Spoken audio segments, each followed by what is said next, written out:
Hi, everybody. Welcome back to my channel.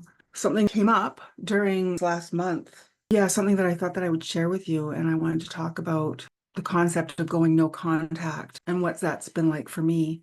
So what just happened in this past month is kind of a milestone, 9 years of being no contact with my mother and the golden child, my mother's golden child. And then soon after that, I also ended up going no contact with the rest of my siblings. 9 years no contact. In some ways, it doesn't even feel like it's been that long because in one aspect, I feel like, like I've come a long way in my recovery in these past 9 years. And the reason for that is because I went no contact. But in other ways, it still doesn't feel like it's been that long because it's still hard. Like, I don't know what it's like for other people, but for me, going no contact came with a lot of things. It came with guilt, shame, remorse, grieving. Like, I'm still grieving. I don't know if I'll ever be done grieving, the loss of my family, the people that I thought were my people. So I wanted to talk about, going no contact and why I went no contact. So why I went no contact, I wasn't living in my hometown. I had moved away, got married, had a child.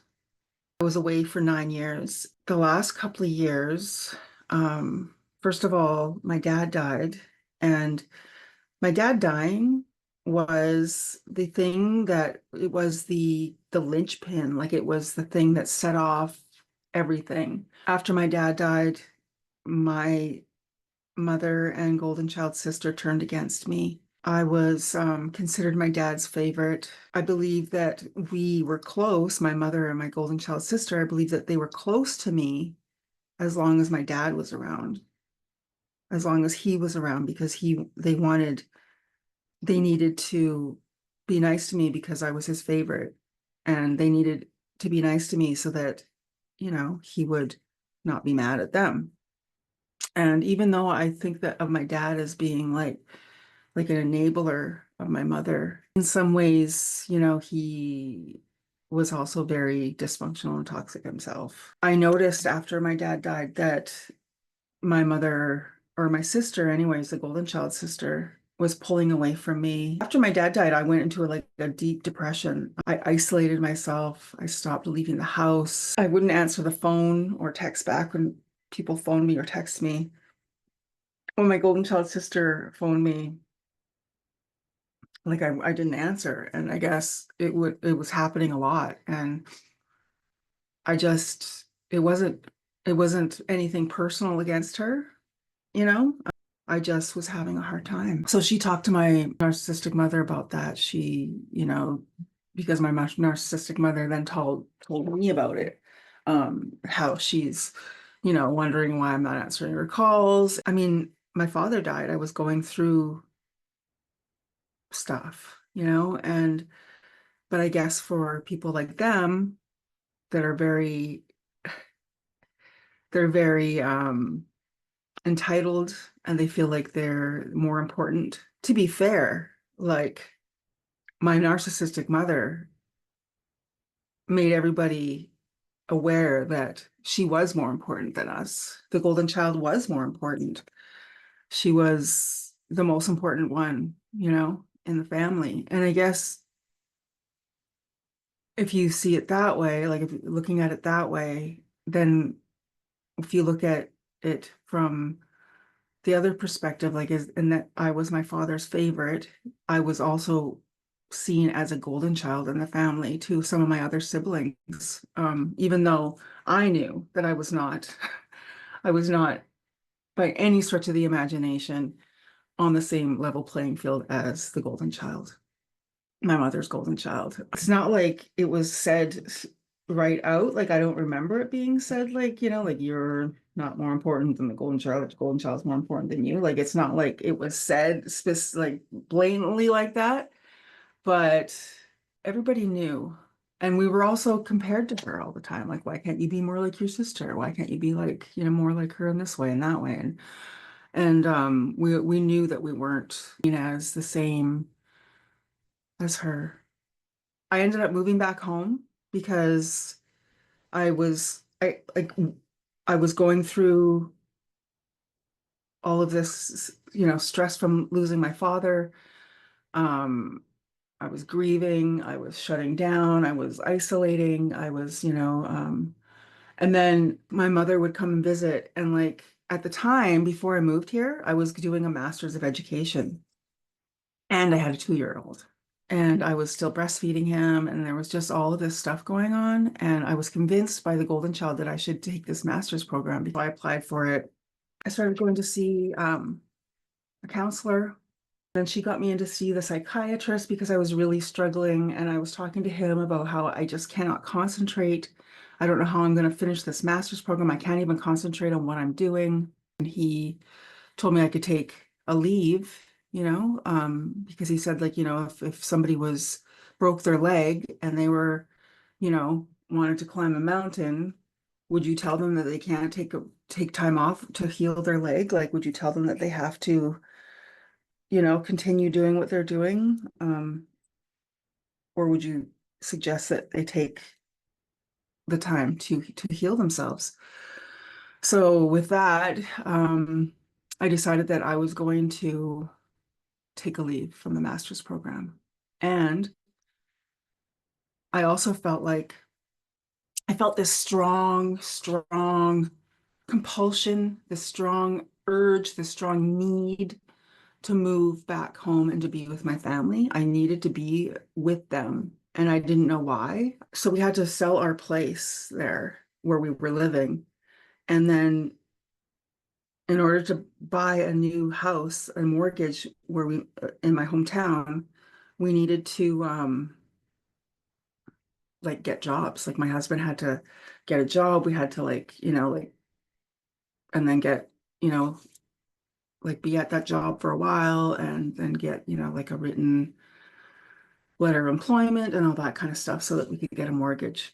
It turned out that my husband didn't pass his probationary period at this new job. And I just want to say right now that I am like grateful actually that happened, that things happened the way it did, because he was exploring a new vocation, and he had went and got his truck driving license to drive like big trucks like on the highway and stuff. And like we were both teachers, and he decided he didn't want to teach anymore. And so he, went and got this training and then got a job here when we got here. And when we moved into my mother's place, the deal was that we were just going to help out. Like, we didn't have to pay anything. Like, we offered to pay rent. If there was going to be any kind of negotiations and any kind of like what we were going to pay and everything, like that should have been discussed right up front, right? But it was all like, no, we're helping you out because that's what family does, and da da da, right? And so, and then when he didn't pass his probationary period, we he had to get a job somewhere else. And so he did get a job somewhere else. And so we were just, like we were sort of in limbo, and nobody said anything. Nobody said, okay, well, you still have to move out. Nobody said you have to start paying rent. Nobody said you have to pay bills. Nobody said anything. While we were there, me and my husband bought a side of beef, grass-fed beef, because my mother is gluten intolerant, celiac, and we filled the deep freeze with that meat. And I took her shopping all the time, and I always offered to pay. And we cleaned up the basement.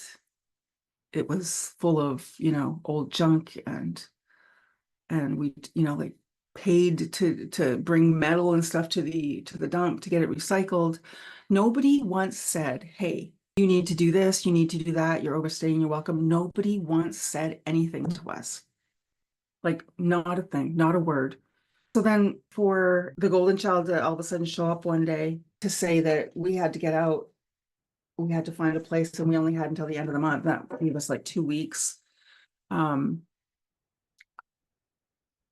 was just like flabbergasted. It was like getting stabbed in the back. And listen, before we moved here, I explained to them what was going on with me.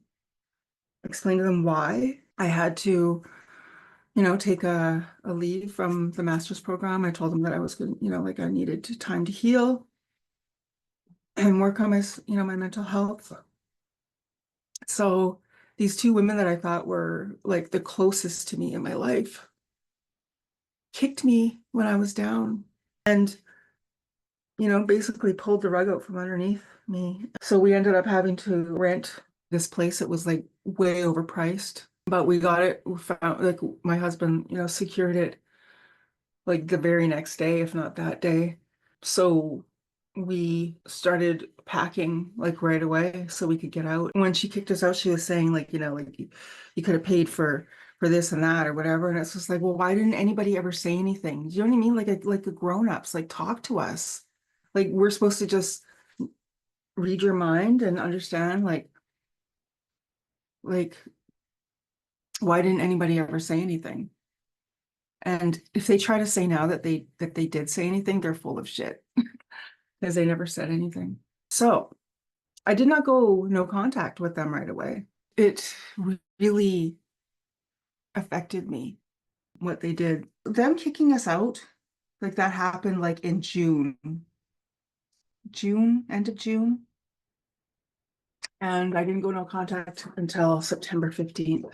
Between those times, it was like I was trying to figure things out. I was still, you know, like going over to see my mom. I was still doing family gatherings. I remember my sister, the golden child, coming over and her husband sitting there and just being really awkward. And her husband was trying to make it seem like it was like good old times, right? Because we all used to get along so well. But yet my golden child sister was acting really weird. She was acting like she didn't want to talk to me. She was acting different. She was acting like we weren't close. Like she was acting like she didn't even like me. And like even leading up to that, it was like before I moved here, everybody was like, oh, can't wait till you get here, like, and we can go for walks and hang out and do all the whatever, right? And then, and then once I'm here, they would come pick up my mom and they would be outside and not even come inside to say hello. They would just, pick up my mom and yeah, and not even acknowledge that we were there, not even want to see their nephew, which I found really hurtful.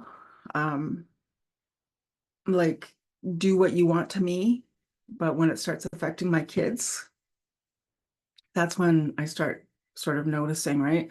So my birthday is in August, and so I had a birthday right in this time. And so I remember this is what happened. Like I went out for dinner with my mom and my son. She took us out to eat. My husband was working at night, I think. And then we went back to her house and we had cake. And next thing I know, like and my eldest son came over and his girlfriend. And then next thing you know, the golden child is showing up. And I'm like thinking, like, why is she here? And I even asked my mom, she said, oh, I asked her to come, kind of thing. I was just like, okay. Because we weren't close anymore. So why the hell did she invite her over to my birthday, like for my cake? Like nobody else, she didn't call anybody else, just her. So, and then, so that whole time she was acting, um, being a bitch. Like she was, cozying up to my daughter-in-law, my son's, longtime partner, and, and like how she would do with me. This is what she would do. This is what she does. She picks somebody to be like her bestie. And then she will right. And she was showing her pictures of her new apartment. And I had no idea she even had a new apartment. I have no had no idea what was going on with her. But she is showing her pictures of that stuff or whatever, and like taking her away from me, like what's going on because it's my birthday, right? Like taking my daughter-in-law away from me at that time. And making it really obvious that she wasn't paying any attention to me. So that was kind of weird. And then, so it's August, that's like near the end of August. And then, so anyways, I remember planning to go over and visit my mom. And so I said, like come over and visit after school, like after I pick the little guy up. So we went over there and it was like September 15th. And I had already talked to them about my son's birthday coming up beginning of October. And oh yeah, we'll be here, we'll be in town, yeah, because I wanted to make sure that, everybody was going to be able to be there. And I was planning his birthday way ahead of time. So when I went there and I sat down, we were talking. Um, and then she said, "Oh, by the way, we're not going to be here on his birthday. We're going to be leaving that morning to go to wherever, right?" And I just remember feeling like I couldn't believe it that she was telling me that, first of all, because you know what, we'd already gone over this, and why can't you guys just leave the next day? Like, why do you have to leave that day? It was a Sunday. Why can't you leave the Monday? Why do you have to leave the Sunday? Can't you, like, what are you sure? Like, you can't, because it's her and the golden child that were going somewhere, right? So I just, I knew what she was doing. I just clicked for me because she did this to my other sister, who is the scapegoat. The scapegoat's sister was left out of everything, and her children were left out of things, like purposely. Like they didn't get invited when a bunch of us were all together. Like nobody even thought to say, "Oh, maybe we should include them," like, and then they would find out and be really upset, like my sister would be really upset. She'd find out, yeah, but she was used to that. You know what I'm saying? Like she was used to that. Like, not that it's an excuse or anything, but she was used to being treated like that. So for her, it was just another day when that kind of stuff happened to her kids, because it had been going on and it had happened to her all of her life. And then it happened to her kids. Her kids were treated, like they were like not as important as the other grandchildren and stuff. And my son was really spoilt, like really spoilt by the golden child a lot. She would buy him stuff and say, "Don't tell anybody. This is a secret. I don't want anybody to be jealous." Favoritized, like we were favoritized as kids, and so that's what she does to other people. And I've just been like thinking about this lately, how and I'm going to make another video about this topic, but just how she's very generous and how she like buys things for people and takes people on trips and does all this other stuff and like, like bakes, but she doesn't do it out of the goodness of her heart. She does it because she's going to get something out of it, because she's going to get something out of you. Like, it's not just to be nice. It's not just because she loves you. It's because of what she's going to get out of it.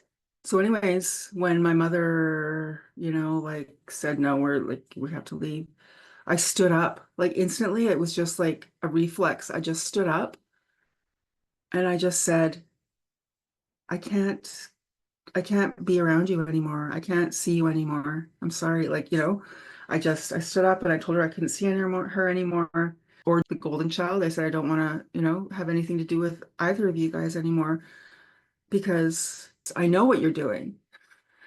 I I I said, "You're treating me like how you treated all of her life. Like this is how you treated her. Like she doesn't even think that you love her. Like I don't even think, you don't love her." I said, like she was always like treated poorly, and like she knew that mom didn't love her. You know what I mean? Like that's what she felt. Like that was her reality. It's not like, oh, like it felt like they didn't love her. It's like she had this knowing. So anyways, I told her, I said, like you're trying to do to me like what you did to and I'm not doing it. And I left. And I believe I texted the golden child and I said, "I'm not speaking to you anymore. And you can talk to mom and ask her why." Like I, I, and I went back to my home. And like I had seen videos about no contact. Watched a lot of videos from Narcissism Survivor, who talks a lot about going no contact. And who hasn't made a video for over a year now, I think. So when I everything was just falling, all this information that I had learned and the way that they were treating me differently, like like night and day. Like we were best friends before because of my dad, right? Because they needed to be nice to me so that my dad would like them. Do you know what I mean? Like they couldn't not be nice to me because I was his favorite. That was it. Like I said I can't see you anymore. I can't talk to you anymore. Like I'm not doing this. And it's been 9 years since that day. And I just found out just like a week before my anniversary of no contact, being 9 years, I found out that my mother doesn't even live here anymore in this town. And that she hadn't been living here for like 9 months. And yeah, I just knew that it's kind of like that thing, like when you see like when you finally see somebody for the first time and you know what you're dealing with when you're dealing with a narcissist, when you're dealing with a toxic person, you know that they're manipulating you and you know, like you can finally see like what's been going on and what they're doing. You can't unsee it. Like it was like a switch went off when I stood up and I decided that's it. And I haven't turned back. I haven't gone back since. Like can't even look at my mother and feel anything other than fear. Like when I look at a picture of her, if I see a picture of her, her eyes scare me. Yeah, she was just really scary. And I learned as a child to be extra lovey and that's why I got favored in some way. And also I look like my dad's mother, which is why he favored me as well. Because one of my sister's daughters also looked like her, and he also favored her. And everybody knew, right? It's so weird. Like it's weird. It's weird that it was so normal, but that's how it was in their families growing up, I believe. Like my mother, she knew that her one sister was the best one, like that her parents loved her the best. And so she just did the same thing. And I just don't understand how that can just go unchecked over the generations.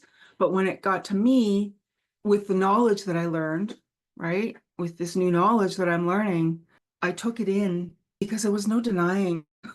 There was no denying once I learned what narcissism is and what like what the traits of NPD are and what the characteristics of narcissistic mothers are. It's like there was no going back. Like I couldn't unsee it. I can't even see them the same way anymore. I can't understand how my other siblings, like my eldest sibling that I was trying to explain what was going on and what happened, and she just wouldn't listen to me, and she just repeated what they told her, and that, you know, she felt like I was just angry and she couldn't handle my anger. Yeah, I was angry. Like, like that's a crazy thing to discover and also for them to be doing, right? Like what they were doing to me. I have no intention of ever, ever being in contact with my mother again because I know that she will try to hurt me. I know that she'll try to hurt me. I know that she won't apologize. She doesn't think that she's done anything wrong. I know she doesn't think that she's done anything wrong. And she's never apologized. She's never apologized for anything. As a parent, I apologize all the time. I know I'm not perfect. And when I make a mistake, I apologize. It makes me so sad for the little me, that grew up and realized that I wasn't good enough and tried to change myself so that everybody would love me. I became really overly affectionate. Um, I was always giving love so much that my mother gave me the nickname Leech. Um, a leech is something that sucks onto you, right? But sucks the blood out of you, sucks the life out of you. And that was my nickname. The little girl that just wanted to be loved, that was hugging and kissing and just giving love.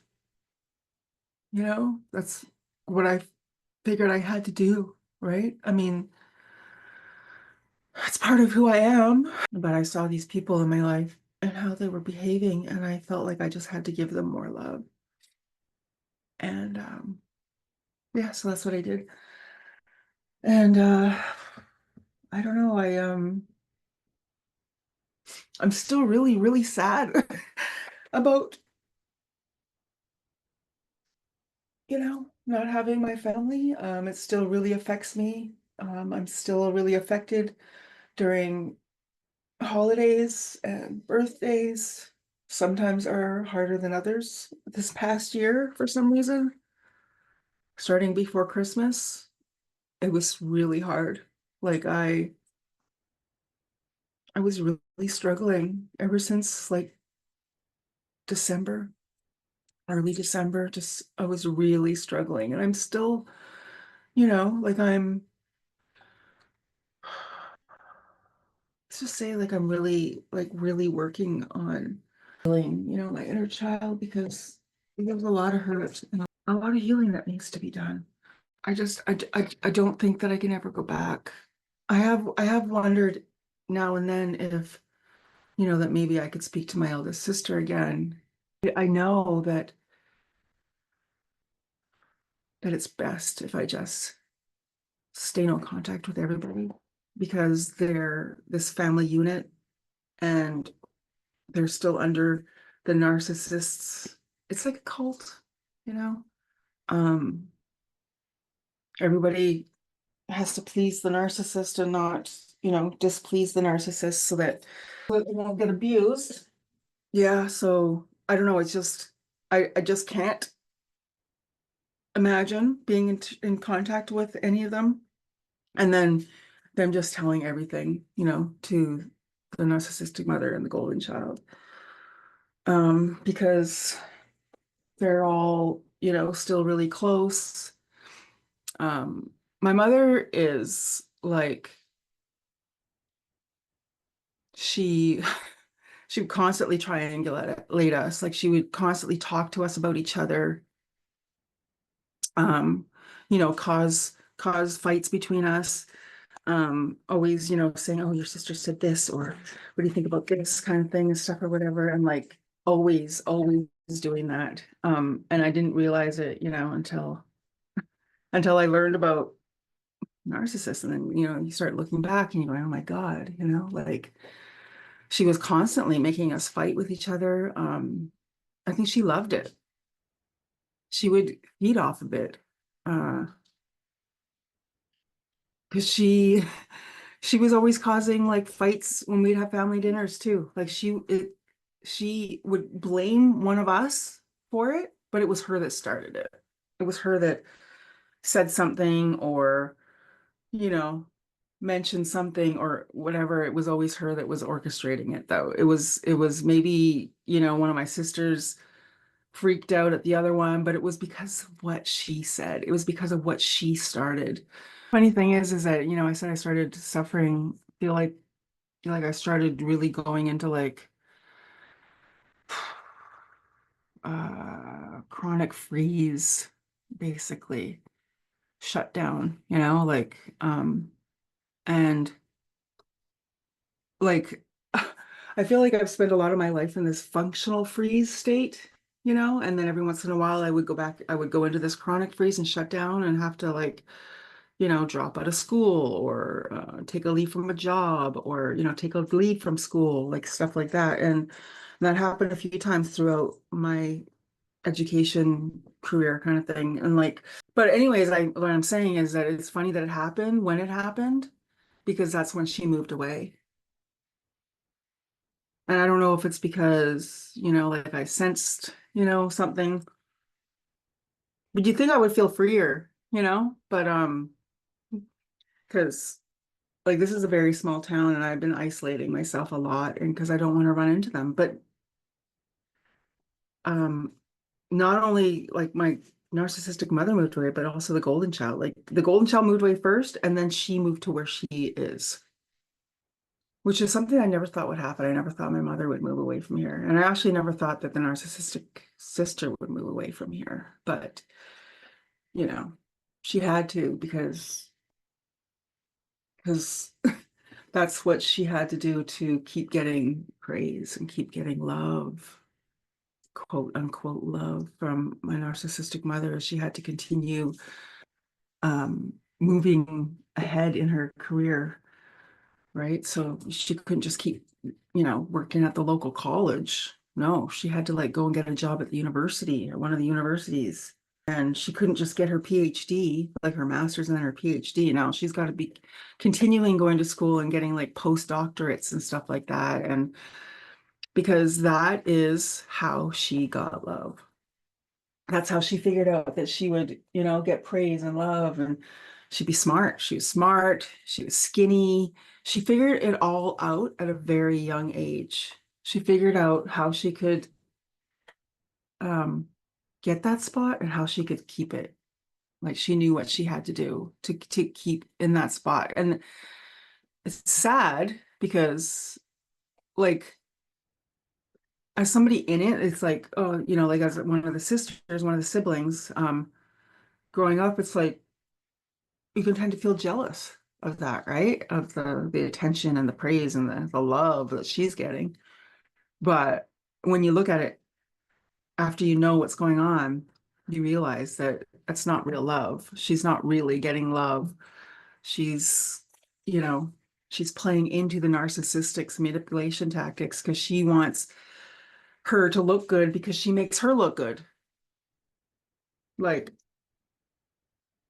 you know what I mean? Like the golden child has to be golden and be amazing because that's what makes the family look good, right? Like that's she, reflects all the goodness in the family kind of thing.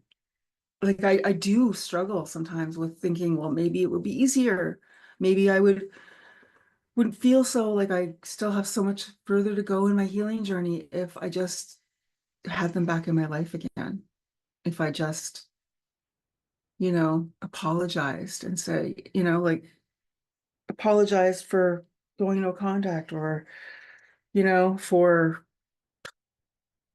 just apologize because that's what always ends up happening, right? Like the narcissist doesn't apologize. It's you apologize to the narcissist so that things can go back to normal. Anyhow, yeah, so even though I struggle um sometimes and wonder if I would be better off, and sometimes um I feel like I don't know, like I feel bad for my children, for instance, because they don't have a grandmother, or, like because my eldest grew up with his grandmother and all of his aunts and his uncle, and but my youngest, since he was 6, has grown up without that extended family, even though they're here in the same town, right? But I have to remember that I did that for a reason. I did that to protect him. I did that so we could break the cycle. I did that so they couldn't use him to get at me. So yeah, even though even though I say like I struggle and wonder, I know deep down that that'll never happen. I I can't let that happen. I don't know what, the extended family has been told and what everybody thinks, but everybody's pulled away from me anyway. Um, Even on my father's side of the family. Um, it could be because I posted some things on Facebook, some truths, and when you start doing that, when you do that, when you do like, start talking about stuff to people who don't really want to hear it,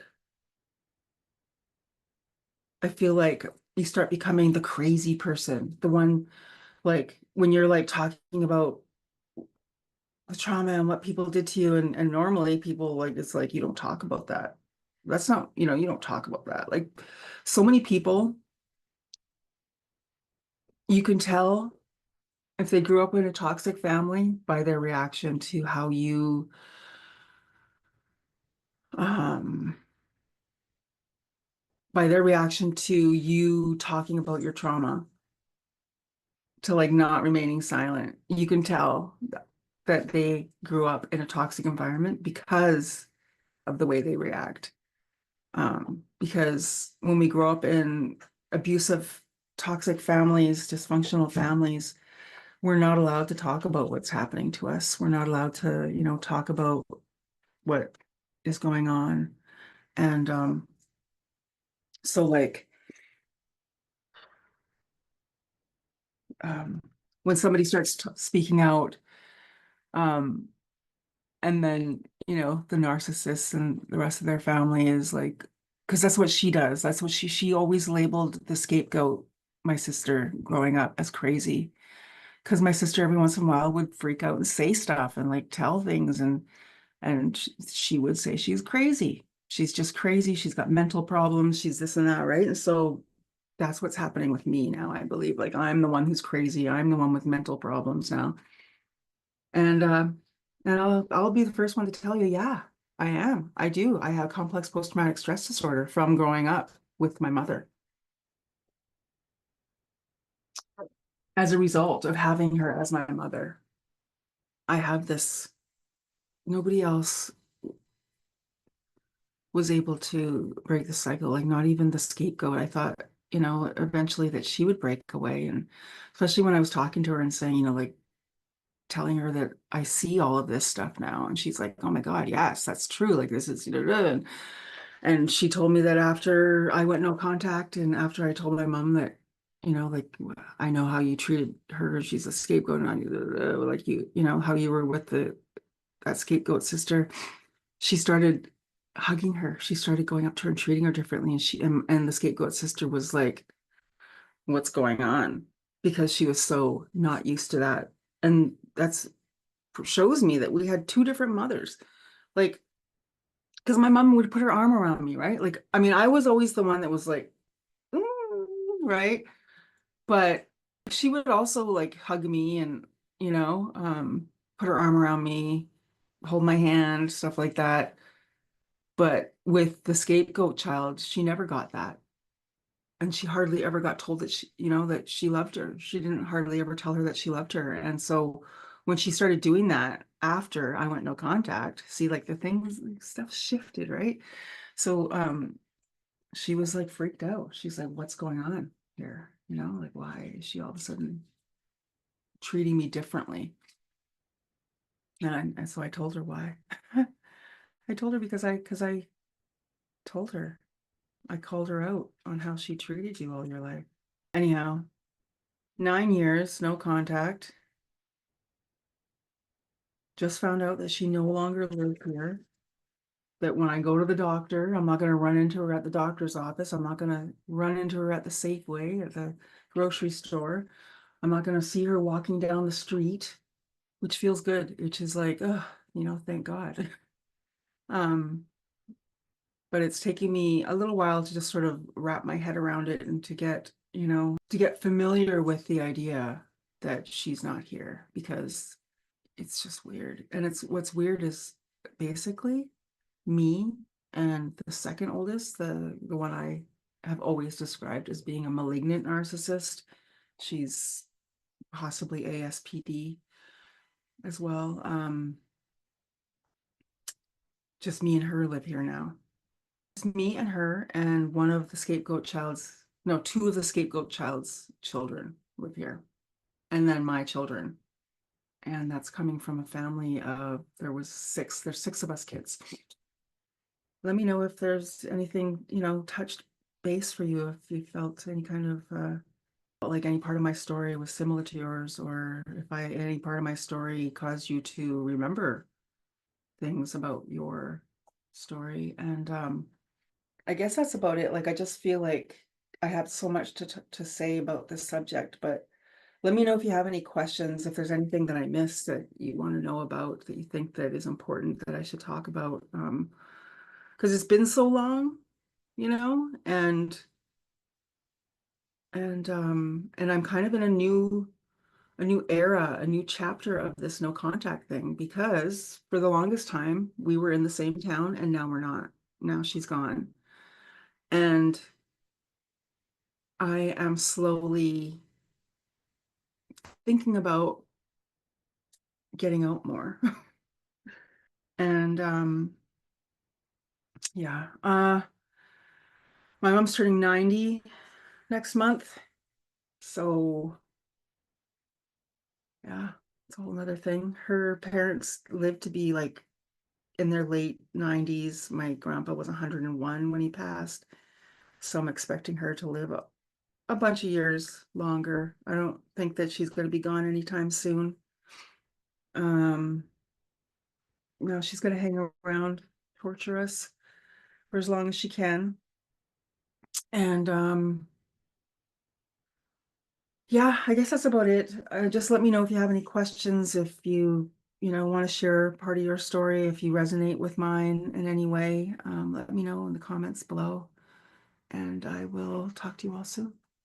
Please like this video, share it if you think it would help somebody, and leave a comment down below. And thank you so much for watching, and I will talk to you real soon. Bye.